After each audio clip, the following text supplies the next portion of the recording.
Assignment education on KET is made possible with generous support from the Kentucky Community and Technical College System.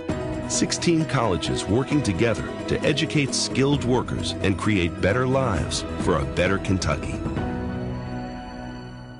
The Pritchard Committee for Academic Excellence is committed to engaging Kentuckians on education issues and closing achievement gaps, building a groundswell for better education, early childhood through college. More information at pritchardcommittee.org. I'm Sam Corbett on Assignment Education, the show that seeks out the positive things that are happening in education throughout Kentucky. We examine challenges and look for solutions since education impacts all of us.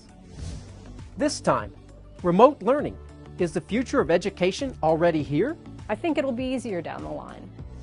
And what about school at home for kids with special needs? Accessibility is the key. Some ways educators are adapting. Also, how some students are redesigning downtown Lexington and planning to leave a lasting legacy. A really good opportunity for us to make a lasting impact. These stories and education through the arts.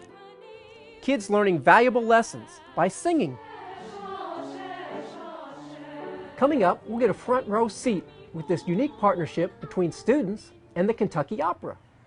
But first, how the COVID-19 crisis is impacting how we teach our kids, especially with technology. As local schools make the transition to online education, we're learning that some had a head start on the new normal. Joining us today are two folks who've had a lot of experience with this. Darcy Cleaver is a teacher at Louisville Collegiate School. Molly Stevens is a junior at Louisville Collegiate. And they've been involved in a very innovative program that we wanted to talk about today. Thanks for joining us. Tell us about the online program that you all are involved with.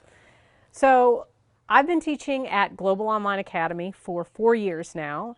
And it's my understanding that Collegiate is the only school in Kentucky that is a consortium school with Global Online. And we joined Global Online Academy in part to be able to have some additional offerings for our students that we maybe wouldn't have been able to offer in our regular faculty. So kids can take Arabic or psychology or animation, for instance, and get to take those classes with teachers and students all over the globe. So what course are you currently teaching as part of that? So I teach a creative fiction course, and I have students currently in my class right now in Hong Kong, Germany, Jordan, Honolulu, and Tasmania, just to name a few. Pennsylvania also, but... So Molly, this is the first year you've taken courses online at Collegiate, right? Yes, that's So right. this semester, what course are you taking? I just finished taking Intro to Psychology.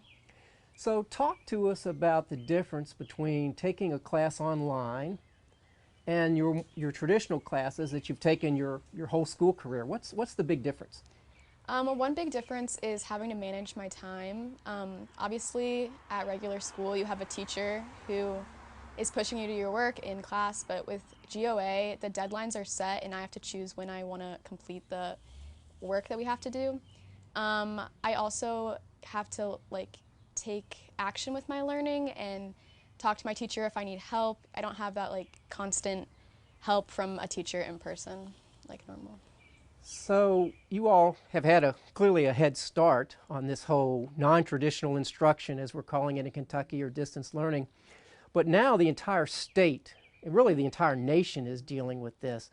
Darcy, what suggestions might you have or recommendations for educators who are just experiencing this for the first time? Well, I think that for many teachers, the first bit of fear that you might experience would be over feeling that you might not have the tech skills. Most teachers are not digital natives necessarily the way that the students are, but I would encourage teachers to remember why they got into the profession in the first place, and it's usually relationships. So building community in your classroom, something that you could do in your brick and mortar classroom, you can do that in an online environment. You have to be very deliberate about it and decide how you're going to cultivate that community in your classroom.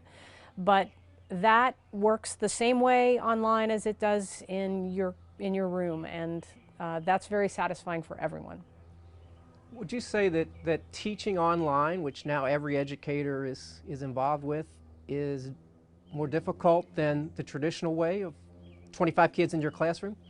I think that online teaching right now for most educators feels like emergency teaching, and the speed at which we all had to get up and running and feel like we were creating a comfortable space for people and still encouraging rigor and learning, that was heavy lifting for everyone. I think it'll be easier down the line, but I think it was tricky at first. Maybe definitely easier for the students than the teachers, since the teachers have to, take all their curriculum and put it online. I think it's difficult for students I've talked to and myself personally to find the same motivation as in-person classes, but managing the technology I don't think is super difficult. Most of my classes use Zoom or like Google Classroom, Google Drive, which those things, except for Zoom, most students have already used, at least at Collegiate. I'd use Zoom a little bit with GOA already because like when I first met my teachers, we had a Zoom call, and then throughout the semester, if we had like a group project, we might do it on Zoom and record it and then upload it to YouTube for our class. But that's kind of the one thing that I think most of my peers might have struggled with at first, just because you have to kind of figure out how to do it, how to like join a meeting, stuff like that. So in this new normal that we're all living through, traditional school is you're there at 8 or 8:30 and you go till 2:30 or 3, and it's Monday through Friday. We all know the schedule. How does it work in the virtual situation? Do you have set times? Do you go to school at the same time each day? How does that work? Really, each day is super flexible. Like it honestly changes from day to day, what kind of classes I have or what I'm expected to do. And so I just have to kind of check and see what my teachers want me to do that day. So as you think about your senior year, and let's assume that we're going back to something similar to the old way that we did it, do you like the combination of part of it online and part of it in person? Can you see that working for schools going forward? I am very excited to go back to in-person learning. I think that online learning, it's made me appreciate getting to like be with my teachers and be in class. I definitely think that some things could transfer over, and I feel like we all have a new like digital literacy with what we've been doing so far. Like I feel like I know more about Google Classroom and even Google Drive, which I thought I was like pretty well versed in since I've been using it for a long time. So I think that if we can go back to school, they'll probably incorporate both, but I am excited to have in-person classes again at some point. Do you miss your classmates and your friends? Yes, I miss them a lot. And if we can go back in the fall, I will be very appreciative of school. So. Well, I'm sure every parent wants to hear that. Darcy, what about from the teacher perspective looking forward? Can you see hybrid models coming out of this experience where it's some combination of in-class and digital?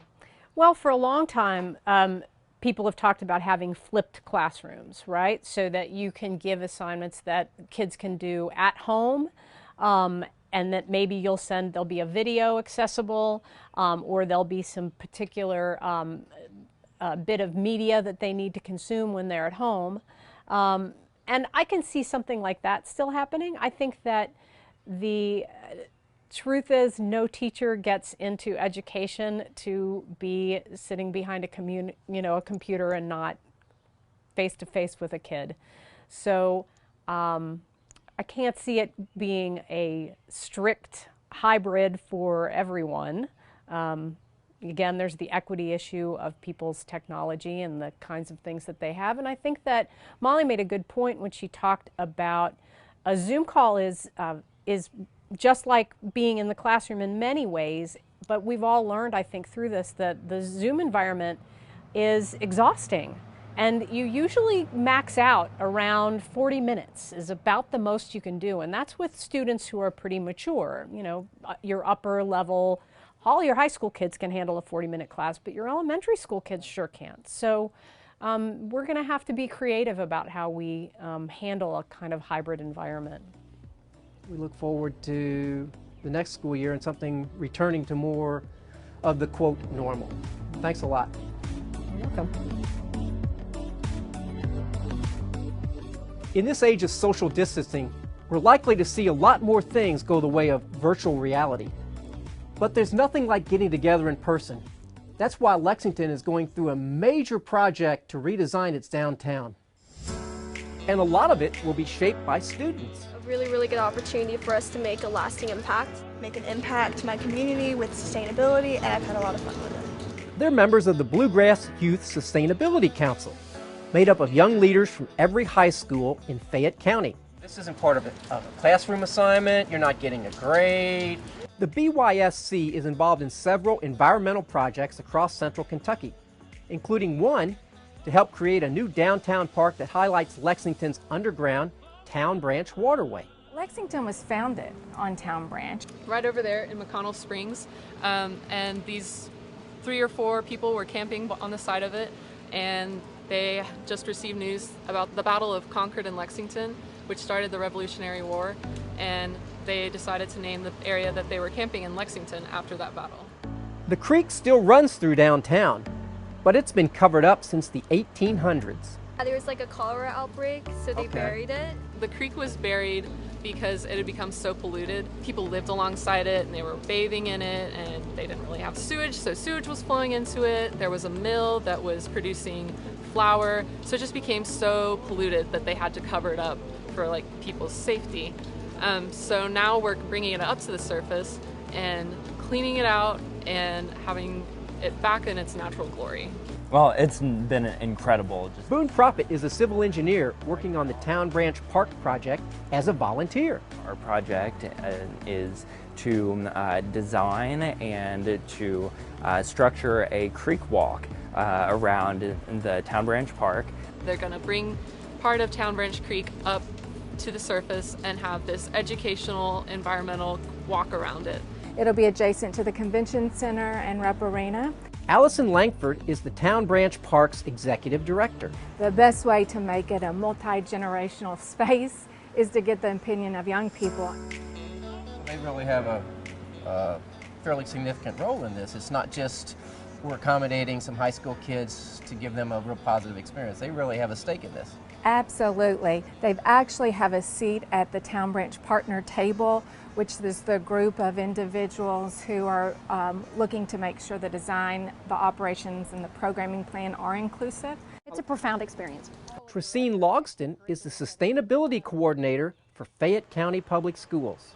They have provided incredibly valuable insight, conversations about how to incorporate technology and the kinds of activities that would really bring adolescents and the tweens on site to the Town Branch Park. The teenagers in this group, actually, they came to us and were like, hey, parks are used by little kids, parks are used by adults, but there's this gap in between where you don't find as much activity in parks for teenagers. So how can we program it to actually truly be inclusive on that entire spectrum? I grew up right next to a tributary of the Elkhorn Creek, which is different from Town Branch, but I grew up in that creek and I had so many fond memories of it, and to be able to clean up this creek and make it a place where other kids can play, that's really why I'm doing it. Organizers expect construction of the park to begin as soon as the renovation of the Lexington Convention Center and Rupp Arena is complete in 2022. Now a story about what some educators say is the key to student success. It's an out-of-the-box strategy that puts a priority on social, emotional learning. Walk it out, walk it out. It's a whole new approach to education. Compassionate Schools project. A first-of-its-kind curriculum developed at the University of Virginia and launched for the first time ever in Louisville, thanks to private contributions led by Owsley Brown III. focus on the development of the whole child. Alexis Harris is the Compassionate Schools Project Director, focusing on social and emotional learning as a means to boost overall performance. The research shows that social and emotional learning, which is the core of our program, is definitely correlated with growth in academics. We have to meet their social and emotional needs before we can do anything else. Portland Elementary Principal Angela Hosh is excited to see the impact the program is making. We have more kids ready to learn. If we can calm that emotional response to whatever trauma they're bringing to school, and then they can apply that when they're having that frustration in the academics, they're soaring. Students are seeing positive results too. It helps us calm down a lot. It helps you solve your problems, and it really helps me grow as a person. 25 schools are using the curriculum this year, and because of its success, JCPS has decided to continue the program in more than a dozen schools next year, even after the grant funding ends. You gotta believe.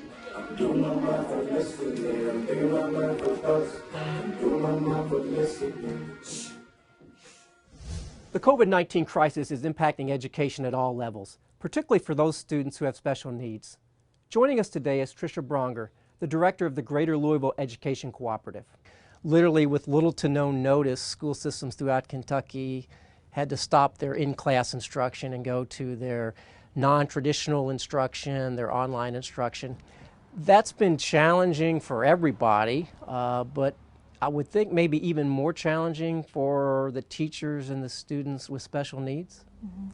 Accessibility is the key, and comes with that is the resources in order to make that happen. So we think about access, and then we think about opportunity, and then think about the responsibility of making sure that students and families have the necessary resources to make that happen. So whether it be a reader that's a text reader, that's something that's accessible to all students, the Chromebooks or a laptop or a Braille reader, depending on for those that are visually impaired. When you think about the unique nature of access, then comes the response of the district. They have provided, if technology is an issue, they've provided hotspots in order to access internet, and really think about the equity for all students to be able to have what families need to make it happen. Was the accessibility question a major obstacle to overcome in the beginning? I think it was a number one yearning to make sure it happened, that learning occurred, and without access, learning can be stifled in that sense. So one is to have access to it, whether it be paper or technology or resource in a family, and if you have a family of 4 students who are all competing for individual learning times and access to resources, that takes a lot of toll of juggling family and school schedules to make that happen. Are there any suggestions or advice you have for families of how they can make this as effective as possible? I think the patience and listening to needs are great. To really think about having the family discuss what learning space is going to be most conducive to each person. Actually, some of this, the teachers are reporting how much more involved and engaged the students are because they can work on one-to-one, small group, and they're able to really have that time that is necessary for learning. So if I become overwhelmed or have a question, I have the unique option to really have, in some cases, teachers are responding 24/7. They're working as hard, if not harder, during this time in order to really meet families and students where they are. They're having Zoom meetings at 8 o'clock. They're having family and friends altered schedules really to really think about what's best for my family, what's best for my students, and the flexibility has been astonishing that people are able to actually accomplish more opportunity than they had envisioned in the beginning. So I've actually heard other people say the same thing, that in kind of a strange way, there are more opportunities for individual instruction, individual contact between the teacher and a student than maybe there was in the traditional model. Right.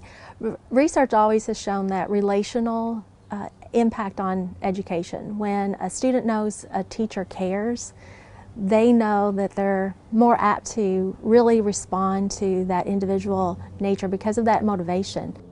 So part of your all's work, or a big part, involves supporting teachers and educators. was there one item, was there one issue in the beginning that a majority of your educators were asking for help and support? Was there one area, or was it just kind of across the board? I think along when we think about special needs and individualized education programs, we always think about the individualized nature of a student. I think it is the same for adults. So when you think about what is unique or needed in one family, maybe a total different complex situation in another. And so I think the most common was the perspective of the variability of need, and that everyone needed to really think about prioritizing individualized needs. So you have the access issue of technology. Maybe I haven't used the technology platforms. Maybe I'm getting used to the logistics of it. Maybe I'm thinking about, I used to think about learning this way, and now I can see I can do it this way. And so I think the creative sparks have inspired educators to really think about their thinking, and it's given that power of pause for an educator to really think about, was my instruction meeting the needs of the students, and this is another way that I can think about it. So there seems to be as much learning taking place with the adults as there has been with the students. Right, right. Well, thanks a lot for joining us today and helping us better understand some of the challenges that educators are working with. We really appreciate your time. Thank you. While many students will pursue careers in business, manufacturing, or engineering, some will look for opportunities in the arts. And now the Kentucky Opera is helping kids explore that option at an early age. It's expanding.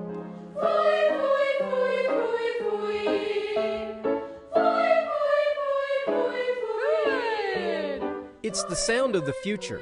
40 local students working with the Kentucky Opera on a production of Robin Hood. And we stand for what is right.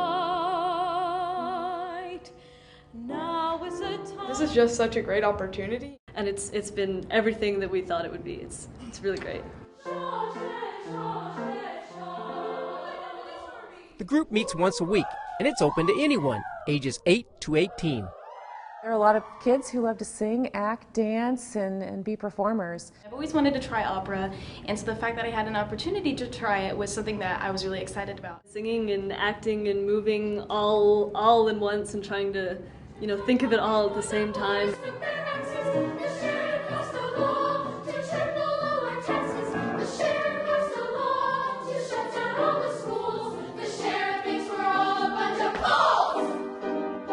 We're running around, you'll see that these kids are being very athletic, they're moving and singing at the same time. Good, think about your spine getting taller. Kentucky Opera General Director Barbara Lynn Jamison believes the arts are full of education. And anytime you engage in something like this, it's a team sport. And team sports teach us socio-emotional learning skills. It teaches us how to cooperate, how to problem solve.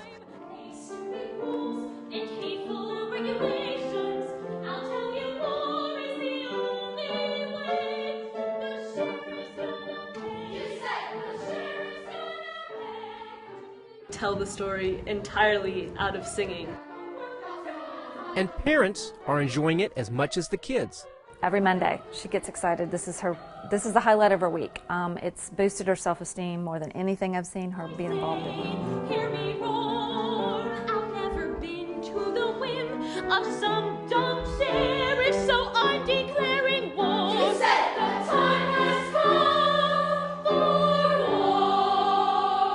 war. We want to do more than just be there for the kids. We want to be sure that we're there for the whole families as well. It's been a wonderful opportunity for us as a family to enjoy the opera, and for her to get a chance to see, is this maybe something that I want to do later on? We hope to take the elitism out of opera, and we're really working hard to do that as a company, and this is one of the ways that we're doing that.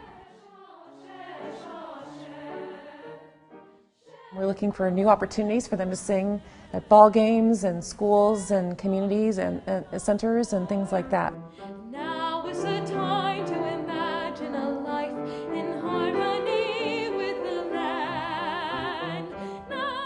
Opera really is for everyone. To share what's yours and what's mine, find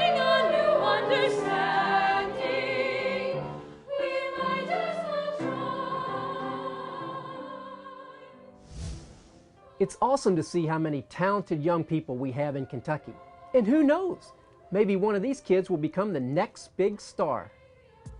I'm Sam Corbett, and we'll see you again with more good news from our local schools on Assignment Education.